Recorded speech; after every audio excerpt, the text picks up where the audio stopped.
የብዙ ሰዎች ጥያቄ ገንዘብ እንዴት ማግኘት እችላለሁ የሚለው ነው። ዛሬ እስኪ እሱ ላይ የሆነ ነገርን እናንሳ። በእኔ አረዳድና ልምድ ገንዘብ ለማግኘት 3 ቁልፍ የሚባሉ ነገሮች አሉ ማለት እችላለሁ። የመጀመሪያው ጉዳይ አስተዋይነት የምንለው ሐሳብ ነው። ብዙ ሰዎች ህይወታቸውን ባለማስተዋልና ትኩረት ባለመስጠት ነው የሚኖሩት። እያንዳንዷ የምታወጧትን ገንዘብ ማስተዋል አለባችሁ። ለምን እንደወጣች እንዴት እንደወጣች በሚገባ ማስተዋል የግድ ነው። ምክንያቱም እናንተ ገንዘብን አትሰሩት። ገንዘብን የሚሰሩት መንግስታት ናቸው። እናንተ ሰሪ ሳትሆኑ ወሳጅ ወይም ደግሞ ተቀባይ ናችሁ። ሁላችንም ወሳጆች ነን። ከሆነ ሰው ሊሆን ይችላል ወይም ደግሞ ከሆነ ቢዝነስ፣ ብቻ እኛ ገንዘብ ወሳጆች ነን። ሰሪዎች ወይም ደግሞ ፈጣሪዎች አይደለንም። ቀላሉ መንገድ የሆነ ሰው ከናንተ ገንዘብ ሲወስድ የወሰደበትን መንገድና አጠቃላይ ምክንያቱን በሚገባ ማስተዋል መቻል ነው። ለምሳሌ የሆነ ቦታ ሄዳችሁ ቡና ብትጠጡ ዝም ብላችሁ ቡና ጠጥታችሁ ከፍላችሁ አትሂዱ። ከራሳችሁ ጋር በማስተዋል ተማከሩ። ለምንድነው ቡናውን የገዛሁት? መጠጣት ስለፈለኩ። እሺ፣ ለምንድነው እዚህ መጥቼ የጠጣሁት? በመንገድ የማገኘው ለስራዬ ማመች የሆነ ቦታ ስለሆነ ልንል እንችላለን። ለምንድነው እዛ ቦታ ላይ ወረፋ የበዛው? ለምንድነው ቆንጂዬ ሴት ያላቆሙት? ምክንያቱም እሷ ብትኖር እሷን ለማናገር በሚል የሚመጣው ደንበኛ ይጨምራል ተብሎ ስለሚታሰብ ማለት ነው። ብቻ አስቡ፣ ብዙ ነገርን በትኩረት ተመልከቱ። የማያልቁ የቢዝነስ ሐሳቦች በዙሪያችሁ ላይ አሉ። ለምሳሌ እኔ ወደ ሆነ የቡና መሸጫ ገብቼ ስወጣ ኪራይ ስንት እንደሚከፍሉ፣ ትርፍና ወጪያቸውን እንዲሁም ደግሞ እንዴት አድርጌ ከነሱ ቀጥሎ ባለው ሱቅ የራሴን ነገር መክፈት እንደምችልና ገበያውን እንዴት ወደ እኔ እንደምገለብጠው አስቤና የቢዝነስ ሐሳቡን እዚያው ባለውበት አጠናቅቄ መውጣት እችላለሁ። እኔ ያለኝ ኔትወርክ ደግሞ በጣም ጠንካራ ነው። የሆኑ ሜሴጆችን በዋትስአፕ ልኬ ባንኮች ብር እንዲልኩልኝ ማድረግ እችላለሁ። ብቻ በ2 ወር ውስጥ በእኔ ስም የተከፈተ አዲስ ብራንድ ያለው የቡና መሸጫ እዛው አጠገባቸው ከፍቼ ከቢዝነሱ ላስወጣቸው እችላለሁ። ስለዚህ የመጀመሪያው በሚገባ ማተኮር የሚለው ሐሳብ ነው። የምርም ትኩረት ሰጥታችሁ ነገሮችን ከመረመራችሁ ገንዘብ ብዙ ቦታ ወይም ደግሞ ሁሉም ቦታ አለ። ማስተዋል ነው የሚጠይቀው። ገንዘብ ባጣሁበት ጊዜ ዓለም ሁሉ ገንዘብ እንዳጣች ነበር ማስበው። ነገር ግን ልክ ሀብታም ስሆን ያኔ እንድትሳሳትኩ ተረዳሁ። በጣም ብዙ ገንዘብ ብዙ ቦታ ላይ አለ። ነገር ግን ያንን የሚያገኙት አስቀድሜ እንዳልኩት አስተውለው የሚጓዙ ሰዎች ብቻ ናቸው። ሁለተኛ ወሳኝ ነገር ደግሞ ኔትወርክ ነው። ገንዘብ ያለውን ሰው ማታውቁ ከሆነ ገንዘብ መስራት በጣም ከባድ ነው። ለምሳሌ አይስክሬም ከሚሰሩ ሰዎች ጋር ረጅም ጊዜ ብታሳልፉ እንዴት እንደሚሰራ፣ እንዴት መቀመጥ እንዳለበት፣ እንዴት ከቦታ ቦታ እንደሚጓጓዝ ብቻ ስለ አይስክሬም ሁሉን ነገር ማወቅ ትችላላችሁ። የሆነ ሰው ስለ አይስክሬም የሆነ ጥያቄን ቢያነሳ በቀላሉ መልሳችሁ እዛ ቦታ ላይ የአይስክሬም ሞር መስላችሁ መታየት ትችላላችሁ። በጣም ብዙ ገንዘብ ከሚሰሩ ሰዎችም ጋር ብትሉ ደግሞ በተመሳሳይ እነሱን ትመስላላችሁ ማለት ነው። ሁሉም ሰው ገንዘብ ማግኘታችሁን ሲያይ ያኔ ኔትወርካችሁ ከፍ ያለ እንደሆነ ይረዳል። ባጭሩ እናንተ ማለት አብራችሁ ብዙ ጊዜ የምታሳልፏቸው 5 ሰዎች ድምር ውጤት ናችሁ። እኔ በፍጹም ከተሸናፊዎች ጋር ህብረት የለኝም። ስልኬ ላይ ተደወለ፣ ስልኩን ካነሳሁት ደዋዩ አሸናፊ ነው ማለት ነው። ተሸናፊዎችን በፍጹም አላወራም። እኔም ማውራቸው በሙሉ ሀብታሞች ብቻ ናቸው። ገንዘብ ይሰራሉ፣ ነገሮቻቸውን ያሸንፋሉ፣ ሚሊዮነር ቢሊዮነሮች ናቸው። በዙሪያ የሚያሉ በሙሉ ሚሊዮነሮች ከሆኑ እንዴት ነው እኔ ሚሊዮነር ማልሆነው? እንስሳት እኮ በመንጋ የሚሄዱት ለምንድን ነው? ህብረት ኔትወርክ ጠንካራ ስለሚያደርግ ነው። ምክንያቱም አንዱ ወደፊት ለፊት እያየ ከሆነ ሌላኛው ከኋላ ያያል፣ አንዱ በግራ አንዱ በቀኝ ያያል። ስለዚህ ሁሉንም አካባቢ በጋራ ሆኖ መመልከት ይችላሉ ማለት ነው። እኔ ያላየሁትን ጓደኛዬ ያያል። ሁላችንም ትኩረት ስለምናደርግ ደግሞ ሚሊዮን ዶላሮችን እንሰራለን። እማላቀውን አዲስ ሐሳብ ይሰጡኛል። እኔ ደግሞ እነሱ የማያውቁትን ነገር እነግራቸዋለሁ። እንዲህ ብናደርገው እንዲህ ቢሰራስ፣ ይሄ ይቅር፣ ይሄንን አናስገባው እያልን እንመካከራለን። ስለዚህ አጠገባችሁ ያሉ ሰዎች የእናንተን ማንነት ይወስኑታል። አስቀድሜ እንዳነሳሁት እናንተ ማለት በዙሪያችሁ አብረዋቸው ረጅም ጊዜ የሚያሳልፉ 5 ሰዎች ድምር ውጤት ስለሆናችሁ ማለት ነው። ሶስተኛው ደግሞ እስካሁን ድረስ የምትፈልጉትን ያክል ገንዘብ ለምን እንዳላገኛችሁ በሚገባ በትክክል ምክንያቱን ለይቶ ማወቅ ነው። ለዚህ ደግሞ እንደ ምክንያት 3 ነገሮችን ማስቀመጥ እችላለሁ። ወይ ስንፍና፣ ወይ የማይረባ ሰው መሆን፣ ወይም ደግሞ እብሪተኞች ወይም ትዕቢተኞች ብቻ ከሆናችሁ ነው በድህነት የምትኖሩት። ስለዚህ የትኛው ችግር እንዳለባችሁ አስቀድማችሁ መለየት ይኖርባችኋል። ብዙ ሰዎች እኮ ነኝ ብለው የሚያስቡትን ሰው አይደሉም። ከ3ቱ ምክንያቶች መካከል እስኪ ስንፍና ከሚለው እንጀምር። በዓለማችን በጣም ብዙ ሰነፍ ሰዎች አሉ። ገንዘብ ደግሞ ልክ እንደ አብዛኞቹ ነገሮች ፉክክር ያለበትና አሸናፊዎች ብቻ የሚያገኙት ነገር ነው። ቆንጆዋን ሴት ማግኘት ከፈለክ እኮ ሌሎች የሚፈልጓትን ወንዶች መብለጥ አለብህ። ገንዘብ ከፈለክ ደግሞ ሁሉም ሰው ገንዘብ ይፈልጋል። ስለዚህ መፎካከር አለብህ። ፉክክር ደግሞ እንደኔ ካሉ ሰዎች ጋር ነው። እኔ ጋር ደግሞ በጣም ጠንካራ ኔትወርክ አለ። ገንዘብን በጥልቀት የሚረዱ ሰዎች አሉ።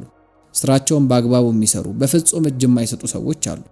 ስለዚህ ይህንን መረዳት ተገቢ ነው። የእጅ ሽጉጥ ብቻ ይዘህ ከተደራጀ ወታደር ጋር መዋጋት ራስን እንደማጥፋት ነው። ያለበትን ተረዳ። ተፎካካሪዎችን ወቃቸው። ከዚያ ከነሱ የተሻለ ከፍታ ላይ ተገኝ። ያኔ ብቻ ነው ማሸነፍ የምችለው። ይህ ደግሞ በስንፍና በፍጹም የማይታሰብ ነገር ነው። ሰዎች ስንፍና ሲባሉ በቀን 8 ሰዓት ሰራለሁ እኮ ይላሉ። ነገር ግን በቂ አይደለም። ጠዋት ከተነሳችሁበት ቅጽበት ጀምሮ ያለ እረፍት ከሰራችሁ ብቻ ነው ያሰባችሁትን ማግኘት የምትችሉት። እኔ በፍጹም አላቆምም። በፍጹም አልዝናናም፣ አላርፍም። እንደዚህ አይነት ነገር እኔ ጋር የለም። ወይ ተኝቻለሁ ወይ ደግሞ ስራዬ ላይ ነኝ። ታዲያ ማታ ቤታችሁ ሶፋ ላይ ሪሞት ይዛችሁ ፊልም እያያችሁ ነው ከኔ ጋር የምትፎካከሩት? ሰነፍ ከሆናችሁ ሁሌ ትሸነፋላችሁ። ስለዚህ ይህን የስንፍና ባዜ አሸንፉ። ቀጣዩ ደግሞ የማይረባ ሰው ወይም ደግሞ ስቱፒድ መሆን የምንለው ነው። ምናልባትም በሆኑ አጋጣሚዎች የማይረቡ የምንላቸው ሰዎች ሀብታም ሆነው ልንመለከታቸው እንችላለን። ነገር ግን ይህ አጋጣሚዎችና ሁኔታዎች የሚፈጥሩት ጥቂት ነገር ነው። አስቀድመን እንዳነሳ ነው ድሃ ስትሆን ማሰብ ይሳናል። በየሚዲያው የሚነግሯችሁ ነገር ድሃ ሆናችሁ እንድትኖሩ የሚያደርጉ ነገሮችን ነው። የብዙዎቻችሁ ችግር ደግሞ የሚነግሯችሁን አምናችሁ ነው የምትኖሩት። ያ ደግሞ በፍጹም ልክ ሊሆን አይችልም። የምታዩትን የምትሰሙት በሙሉ ውሸት ነው፣ እንዲሁም ደግሞ ማታለያ ነው። ደሞዛችሁ፣ የምትከፍሉት ብድር፣ ያለባችሁ ዕዳ፣ ብቻ ሁሉ ነገር ትኩረታችሁ ትንሽ ነገር ላይ እንዲሆንና እንደዋዛ እንድታልፉ ነው ፕሮግራም የተደረገው። እውነታውን እንድታውቁት አይፈልጉም። ምክንያቱም ካወቃችሁት እነሱን መስማት ታቆማላችሁ። የሆነ ቀን አርጅታችሁ ምናምን እንደተሸወዳችሁ ትረዳላችሁ። ያኔ ግን በጸጸት ከመንገብገብ በዘለለ ምንም ማድረግ አትችሉ። የባርነት አእምሮን አስወግዱ። በዛ አስተሳሰብ ገንዘብ ማግኘት አትችሉ። የምታገኙትን ዕውቀት ተጠቀሙበት። እኔ ዓለም ሻምፒዮን የሆንኩት አሰልጣኝን ሰምቼው እንጂ እሱ ሲመክረኝ አይ ራሴ አድርጓለሁ አንተ አትመክረኝም ብዬ በትዕቢት ተንቀሳቅሼ ምናምን አይደለም። ብዙ ሰዎችን የሚጠልፋቸውና በድህነት ውስጥ የሚያቆያቸው ነገር ትዕቢትና እብሪት ነው። ኦንላይን ከማስተምራቸው ከ100,000 በላይ ሰዎች መካከል አብዛኞቹ ይህ ችግር ነበረባቸው። ስለዚህ ባሉበት ይቆማሉ ማለት ነው። ስራችሁን የምትሰሩበት መንገድ ነው የድህነታችሁ ምንጭ። ራሳችሁን ካላሳደጋችሁ፣ ከእናንተ የተሻሉትን ካልጠየቃችሁና ስንፍና የሚባለውን በሽታ ካላስወገዳችሁ በስተቀር ምንም አዲስ ነገር አይመጣም። በእኔ አረዳድ ከሆነ የዓለማችን 30% የሚሆኑ ሰዎች ሰነፍና የማይረቡ የሚባሉ ናቸው። 70%ዎቹ ግን ቅጥ ያጣ ትዕቢትና እብሪት የሚያጠቃቸው ናቸው። ለዛ ነው ድሃ ሆነው ብር ማግኘት እንደ ሰማይ ርቋቸው የሚኖሩት። ብዙ ሰዎች የመጀመሪያ $1 ሚሊዮን እንዴት ሰራ ብለው ይጠይቁኛል። እኔ በወቅቱ ገበያውን አጠናው፣ ክፍተት የሆኑ ነገሮችን ለየው፣ አጋጣሚውን በሚገባ ተጠቀምኩ። ከዛ ደግሞ ባለኝ አቅም ሁሉ ጠንክሬ ያለ ስንፍና ሰራው። በዚህ መንገድ ነው የሰራሁት። ስራው ደግሞ የዌብካም ስቱዲዮ ነበረኝ። በቀን ለ22 ሰዓታት ሰርቻለሁ። ኦንላይን ላይ በአጋጣሚ ስክሪኒ ላይ በመጣ ማስታወቂያ አማካኝነት የሆነ ሐሳብ መጣልኝ። እዛ ላይ ያዩዋቸውን ክፍተቶች ሞላው። ከዛ በኋላ ብዙ ነገሮችን መቀየር ጀመርኩኝ። ስራው እየተሳካ ሲሄድ በወራት ውስጥ ትልቅ የሚባል ግዛትን መመስረት ችያለሁ። ከዛ ደግሞ ሌሎች የተሻሉ አማራጮችን ፈጥሬ ያንን ስራ ሙሉ ለሙሉ ዘጋሁት። ኔትወርካችሁን ካጠነከራችሁትና ትኩረት አድርጋችሁ ከሰራችሁ እናንተ ምን ያደረኩትን ማድረግ ትችላላችሁ።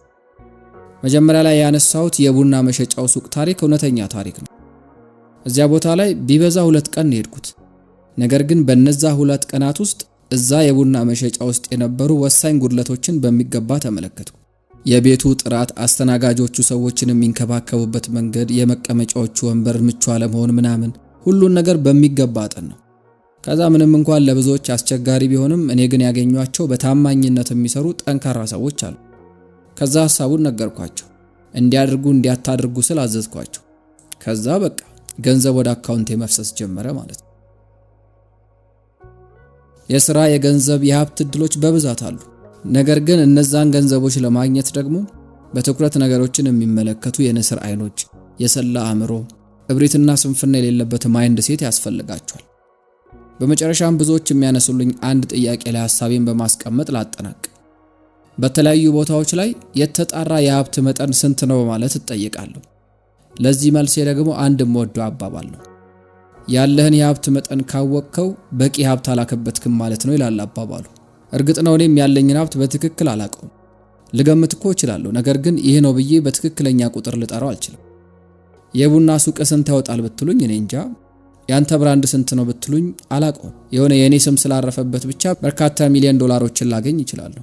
አንድ ለህፃናት ጉዳት ያለው ነገር እንዳስተዋውቅ 70-80 ሚሊዮን ዶላር ቀርቦልኝ ያውቃል። ነገር ግን ከሞራል አንጻር ያን ነገር አልተቀበልኩትም ነበር። ያሉኝ መኪኖች ስንት ያወጣሉ? ይሄም ግምት ነው የሚሆነው፣ ምክንያቱም ስገዛቸው የነበረው ዋጋና አሁን ያለው ስለማይገናኝ ማለት ነው። አንዱን ብቻ ልናገር። ኦንላይን የማስተምርበት ሃስለር ዩኒቨርሲቲ በአጠቃላይ አሁን ላይ ወደ 175,000 ተማሪዎች አሉት። ከነዚህ ተማሪዎች እንግዲህ በወር ወደ 13 ሚሊዮን ዶላር ትርፍ አለው ማለት ነው። ይህም እንግዲህ በአመት ሲሰላ ወደ 150 ሚሊዮን ዶላር አካባቢ ትርፍ አለው እንደማለት ነው። አስገራሚው ነገር ደግሞ ይህንን የኦንላይን ትምህርት ማስተምርበትን ፕላትፎርም በእኛ ደረጃ የሚፎካከረን ሌላ ማስተማሪያ የለም። ለዛ ነው ሀገራቱ ሀብታም የሚሆኑ ድሃ ወንዶች የሚሆኑ ሴቶች በበርካታ የዓለም ሀገራት ኦንላይን እየተመዘገቡ የእኛን ትምህርቶች ይወስዳሉ። ይሄ እንግዲህ በቁጥር ደረጃ የተረጋገጠ ገንዘብ ይኖራል ተብሎ የሚታሰበው ገቢ ነው። ሌሎቹን ደግሞ እንዳልኳችሁ በግልጽ ማወቅ አይቻልም።